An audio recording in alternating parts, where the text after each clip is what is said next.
ความมั่งคั่งอยากจะเสกอยากจะสร้างอยากจะสั่งความมั่งคั่งเริ่มที่กตัญญูกตัญญูมันคืออะไรหรือเธอง่ายๆเลย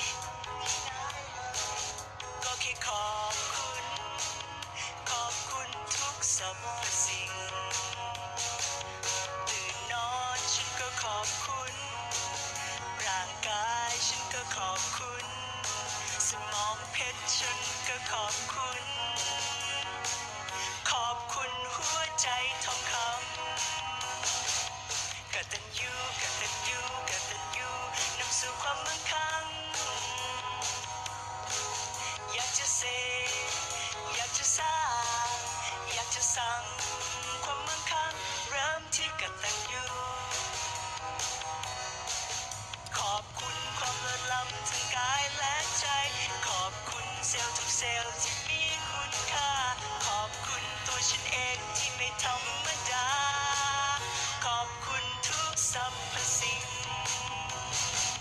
กตัญญูกตัญญูกตัญญูนำสู่ความมั่งคั่งอยากจะเสกอยากจะสร้าง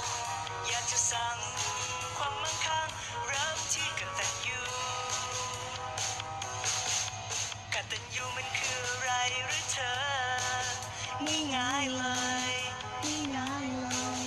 ก็แค่ขอบคุณทุกสรรพสิ่งฝนตกฉันก็ขอบคุณแดดออกฉันก็ขอบคุณเพราะแดดออกมันทำให้ฉันอบอุ่นขอบคุณทุกสรรพสิ่ง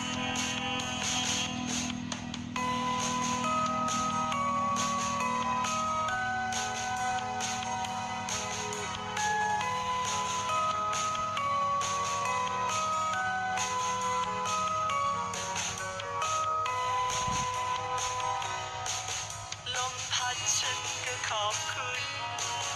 รถติดฉันก็ขอบคุณฉันรู้สึกอบอุ่นทุกครั้งที่ได้ขอบคุณ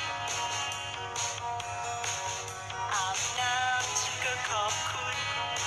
เพราะชื่นใจฉันจึงขอบคุณสบายใจที่ได้ขอบคุณขอบคุณทุกสรรพสิ่ง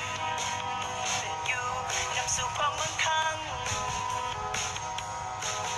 อยากจะเสกอยากจะสร้างอยากจะสั่งความมั่งคั่งเริ่มที่กตัญญูเพราะขอบคุณก็ยิ่งได้รับยิ่งได้รับก็ยิ่งขอบคุณเพราะขอบคุณก็ยิ่งได้รับยิ่งได้รับก็ยิ่งขอบคุณเพราะขอบคุณก็ยิ่งได้รับยิ่งได้รับโอเคนะครับเพราะถ้าอยากให้รับให้รีบขอบคุณก่อนนอนฉันก็ขอบคุณผ้าห่มเตียงนอนฉันก็ขอบคุณเพราะมันทำให้ฉันอบอุ่น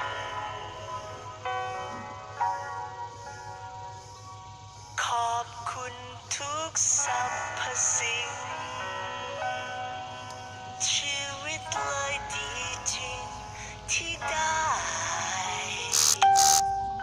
ขอบคุณทุกสรรพสิ่ง